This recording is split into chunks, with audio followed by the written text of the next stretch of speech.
Hello, হ্যাঁ আমি বাজারে, এই যে নবীর আলীর ঝালমুড়ির দোকানে। হ্যাঁ আমি আসি তো এখানে। হ্যাঁ আয়, তুই আয়। আরে রোজার মাসে এই ছেলেটা কত বড় একটা মিথ্যা কথা বললো। দেখি ফোনটা রাখো, ছেলেটার সাথে একটু কথা বলে দেন। তাহলে রাখ তুই। ইমাম সাহেব আসসালামু আলাইকুম, ভালো আছেন? আলহামদুলিল্লাহ, তুমি কেমন আছো সুজন? সুজন একটু চালাও, তোমার সাথে কিছু কথা ছিল। হ্যাঁ ইমাম সাহেব বলেন। সুজন একটা কথা বলবো, মনে কিছু নিও না। তুমি তো রোজা আছো। রোজা আছি, আপনি একটা কথা বলবেন তাতে আর কি মনে করবো, বলেন। সুজন, তুমি যে একটু আগে ফোনে কথা বলতে গিয়ে মিথ্যা কথা বললে, মিথ্যা বলা মহাপাপ। তুমি কি জানো রোজা থেকে মিথ্যা কথা বললে রোজা হালকা হয়ে যায়? আসলে ইমাম সাহেব আপনি আমার একটা গুরুত্বপূর্ণ বিষয় ধরাই দিয়েছেন। আসলে ইমাম সাহেব শুধু রমজান মাস না, এরকম প্রতিনিয়তই আমার মিথ্যা কথা বলা হয়ে যায়। এই মিথ্যা কথার কারণে প্রায় আমি ক্ষতির সম্মুখীন হই। আমি চেষ্টা করবো এর থেকে বেরিয়ে আসার জন্য, আর আপনি আমার জন্য দোয়া করবেন। তো ভালো থাকবেন। আচ্ছা ঠিক আছে, এরকম মিথ্যা কথা আর কখনো বলবো না। ইনশাল্লাহ আমি চেষ্টা করবো।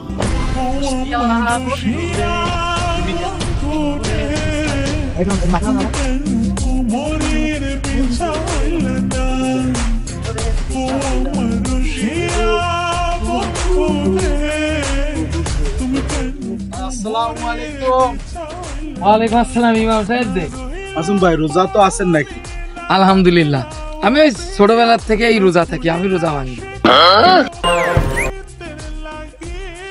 মাসুম ভাই লুঙ্গিটা একটু হাঁটু নিচে নামান, আর এই গান চলতেছে, এই গানটা একটু বন্ধ করুন ভাই।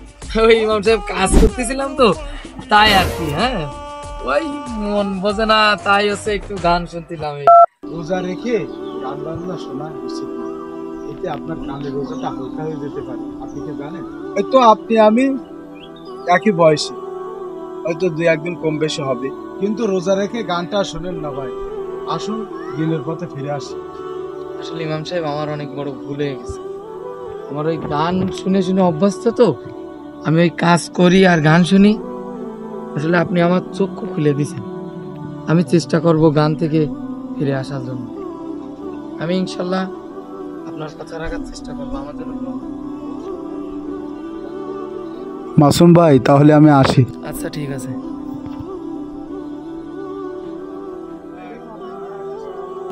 বন্ধু মার মার মার মার মার মার, এর বেদ এর বেদ এর গোল মার মার মার মার। আরে এরা খেলাই পারে না, এর সাথে খেলা করে মজা আছে না। আরে বন্ধু মার মার মার, ওইটারে মার, ওইটারে মার বন্ধু, মার না। বেব করে গোল মার, গোল মার। এই সাইডে এই আরাফাত বাদশা, আরে তোর জন্য তোমরা এখানে নামাজে যাওনি তোমরা? ও শিট, আরেকটারে মারতে পারলাম না। বন্ধু তুই মার, তুই মার। এই আরাফাত, এই বাদশা, তোমরা নামাজে যাওনি? তোমরা কি রোজা আছো? হুজুর আসসালামু আলাইকুম। জি হুজুর, আমরা রোজা আছি। তোমরা রোজা আছো তা নামাজে যাওনি কেন? আসলে হুজুর গেম খেলতে খেলতে কি সময় কখন পার হয়ে গেছে খেয়াল করি নাই, আসরের থেকে পড়বানি। আসলে বাবা, তোমরা রোজা আছো কিন্তু নামাজ পড়তেছো না, এই উপোস টাকা হয়ে গেল না কালে। তা তোমরা আসর থেকে নামাজে আসো, সবাই একসাথে মসজিদে নামাজ পড়ো। তাহলে চলে গেল। ঠিক আছে ঠিক আছে। দেখেছিস গেম খেলতে খেলতে কখন আমাদের টাইম চলে গেছে, খেয়ালই করি না। চল কাজা নামাজটা পড়ে নেই শালার গেম। আরে ভাই তুমি তো বলতেছো বারেকের বউ ওরাকে কোথেকে ধরা খেয়েছে, আর মাই সেদিন পাই গেছাই পার্কে দিয়ে ধরা খেয়েছে। আর বারেক তো সেই রাত্রি ধরা খেলো একজনের মহিলার সাথে খেয়ে কি মারানা মারলো। আর তুমি একই কথা বলতেছো। আর ওর যে শালিটা আছে তাও তো আমার খালি মেসেজ পাঠায়, আমি না খুশি আইডি ব্লক করে দিয়েছি। এত খারাপ এই গ্রুপ। ও আসলে সমাজে কি শুরু হইলো, ওর সাথে ওর সাথে ভালো লাগে না, ফ্যামিলিটা খুব নষ্ট হয়ে গেছে। আমিও কম বেশি জানি ওর ওই বড় মেয়ে 2-3 বার গ্রামে ধরা গেল, তাই না সালিশ হলো। লাস্টে শুনলাম এবার এই নারায়ণগঞ্জে যায় নাকি একজনের সাথে সংসার করতেছে, সে জায়গাও নাকি ঝামেলা। ও ফ্যামিলিটা ওদের খুব খারাপ হলো। আসসালামু আলাইকুম ওয়া রাহমাতুল্লাহি ওয়া বারাকাতুহু। আলিম ভাই ভালো আছেন? ওয়ালাইকুম আসসালাম। ইমাম সাহেব ভালো আছে? আলিম ভাই নামাজে তো দেখলাম না আপনাদের, কোথায় ছিলেন আপনারা? ওই দেখেন ভাই, হায় হায় জামাত, ইমাম সাহেব জামাত শেষ। হ্যাঁ রে, গল্পই সে নামাজ পড়তে পারলাম না রে। আমি তো শুনলাম গল্প তো করতেছেন না, আপনারা করতেছেন গিবাত। ভাই মনে কিছু নিয়েন না, গিবাতকারীর স্থান জাহান্নামের সর্বনিম্ন তলদেশে হবে ভাই। রোজা তো আছেন দুইজনে, তা কি দরকার আছে গিবাত করার ভাই? ইমাম সাহেব গিবাত তো করছিলাম না, এই কথার প্রসঙ্গে উঠে গেল তাই আর কি বলছিলাম। এটাই তো বড় গিবাত ভাই। এই গিবাত থেকে আমাদেরকে বিরত থাকতে হবে আমাদের সবাইকে ভাই। মনে কিছু নিয়েন না, আপনাদের ভালোবাসেই বলে বলে গেলাম ভাই। গিবাতকারীর নেক আমল গিবাত করলে ধ্বংস হয়ে যায় ভাই। তা মনে কিছু নিয়েন না, আপনারা গিবাত থেকে বিরত থাকার চেষ্টা করবেন। চলে গেলাম, মনে কিছু নিয়েন না ভাই। কি যে ইমাম সাহেব ঠিক কথাই বলেছে, কি যে কি বললাম, বলতে বলতে কি বাদ করে ফেলালাম, গল্পই গল্প খারাপের ভিতরে চলে গেলাম।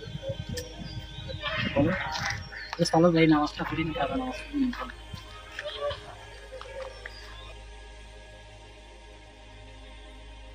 আসসালামু আলাইকুম শামীম ভাই, কি অবস্থা? ব্যবসা বাণিজ্য নামাজ কালাম কি হলো?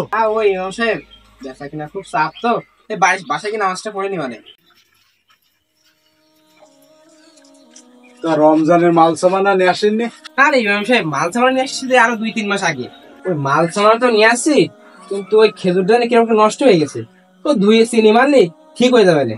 ওর কিনা মনে করেন 10 টাকা বিক্রি করি, এখন 3 গুণ লাভে। ব্যবসা তো আমরা 1 মাসই করি, সারা বছরের ইনকাম মনে করেন সংসার চলে না। এই 1 মাস ইনকাম করবো, এতেই আমাদের সংসার পার হয়ে যাবে। আরে আরে কি বলেন শামীম ভাই, আপনারও তো আমি খুবই ভালো মানুষ জানতাম, কিন্তু আপনি এই 1 মাসে একটু লোভের কারণে আপনি ব্যবসাকে অসাৎ করতেছেন ভাই। শামীম ভাই এগুলো করেন না ভাই, আপনারা আমি খুবই ভালো মানুষ জানতাম ভাই। খেজুরগুলো ফেলাই দেন ভাই, এতে আল্লাহ আপনার উপর নারাজ হতে পারে, আপনার ব্যবসা ধ্বংস হয়ে যেতে পারে ভাই। আর এগুলো তো গুনাহগার ভাই, আপনি এগুলো এই কাজগুলো করেন। আচ্ছা ঠিক আছে ইমাম সাহেব, আপনি যেহেতু বলছেন আমি ওটা সংশোধন করার চেষ্টা করছি, খেজুরটা ফেলে দিয়ে আবার নতুন খেজুর আনবো। কি এক অবস্থা রোজার মাসে, কেউ রোজা থাকে তো উপোস করে, তো নামাজ পড়ে না, কেউ আবার গিবাত নিয়ে ব্যস্ত থাকে, ছেলে মেয়েরা ফ্রি ফায়ার নিয়ে ব্যস্ত আছে। কি এক অবস্থা রমজান মাসে, ইমাম সাহেব বললেই তো দোষ হয়ে যায়, কিছু আর বলার নেই। হে আল্লাহ, তুমি আমাদের সবাইকে দিনের পথে ফিরিয়ে নিয়ে আসো।